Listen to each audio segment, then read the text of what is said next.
Well, I've got 4 poems that are responses to works of art, a couple that I think are a little weird, thanks to David, and finally a couple that are neither of those things in my opinion anyway. So the first one is called Compartment C, and the painting by Edward Hopper has the same name. Oh, and I promised Jan Fortune, Cinnamon Press, that I'd say that it's in this little anthology that's just come out. So, Compartment C. You will ask about the journey.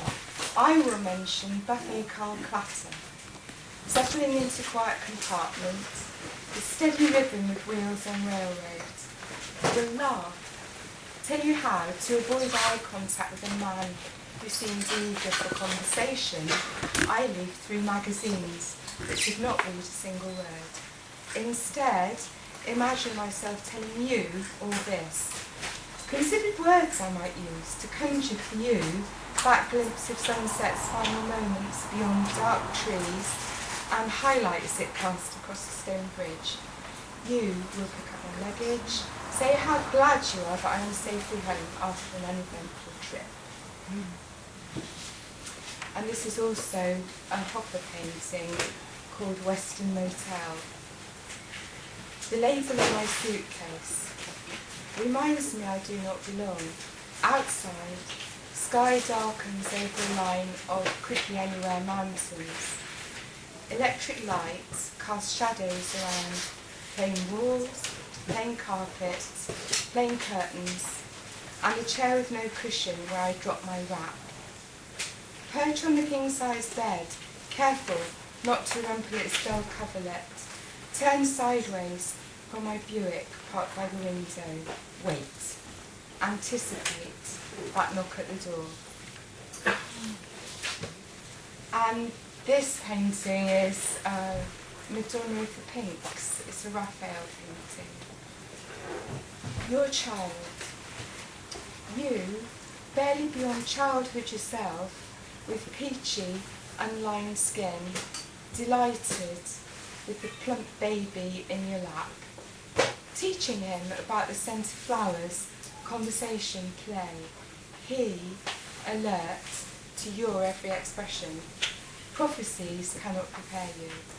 After the lynching, you cradle dead weight and remember moments like these. And the picture here is quite different. It's called Who's Afraid of the Dark, and it's a Damien Hirst picture. And the title is quoted from something he said in an interview about the picture. And the quotation is, "That amount of death is pretty black." Thousands of flies glued onto canvas. Shudder. Then, on the way back from the Kwai Bridge, Kanchanaburi War Cemetery, as holiday chatter dwindles to silence before row upon row of graves. Imagine 7,000 men standing side by side on these lawns in place of crisp white stems and flowers, and hundreds of similar cemeteries around the world, peaceful, pretty, and see what he means. This is not a painting, it's in tears, thank you David, and Mo, it's dedicated to Mo, the inspiration, red lipstick. Unseemly for a corpse, so they use the pink, pad and powder her cheeks, assist limbs into gauze. One of her visitors snips a rose from the bouquet scenting the chapel of rest, places it near her chin, drips a tear. The other says at least they made her look like a lady in the coffin dress. No doubt she would have chosen black lace. For a corpse, unseemly the pink they powder, her cheeks pad into gauze, assist limbs. Visitor snips a rose, one of her bouquet scenting rest, drips a tear near her chin. Says at least the other looks like a lady made her coffin dress, no doubt black lace. Pattern of components glued by embalming fluid, costumed so everyone knows exactly who is about to break back into dust. Yet she, lying to attention, is not the one they knew.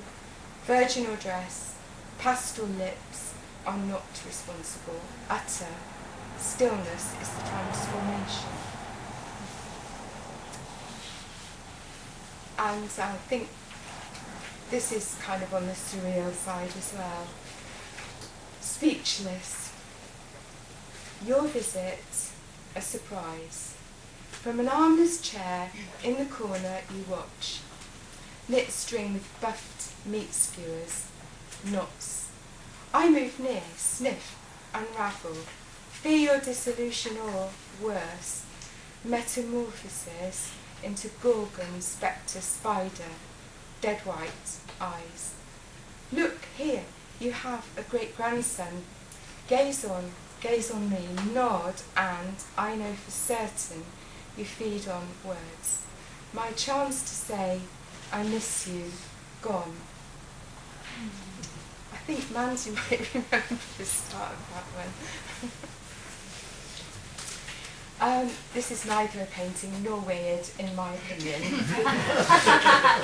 Let's just imagine you had inherited leggy jeans, narrow hips, jean shrinks in hair, a way of walking as if you owned the gaff, a Mama Cass, even a Susie Quattro voice, painted like Riley, sewn like Westwood, written like Duffy.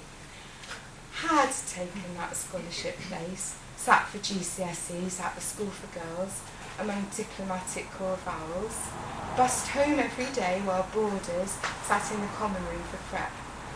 Done what your dad said, hadn't got pregnant.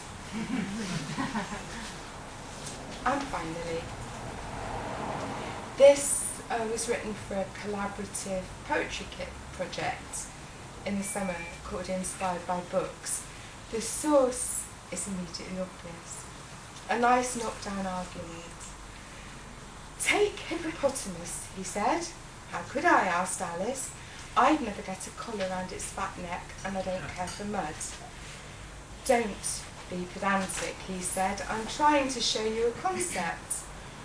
But hippopotamus is what you said, replied Alice. We might call it hippo, for convenience, he said, or rabbit, so long as we always use it the same way. Take wall, said Alice, take ball. I'm off for a smoke with butterfly. Thank you, Rosie.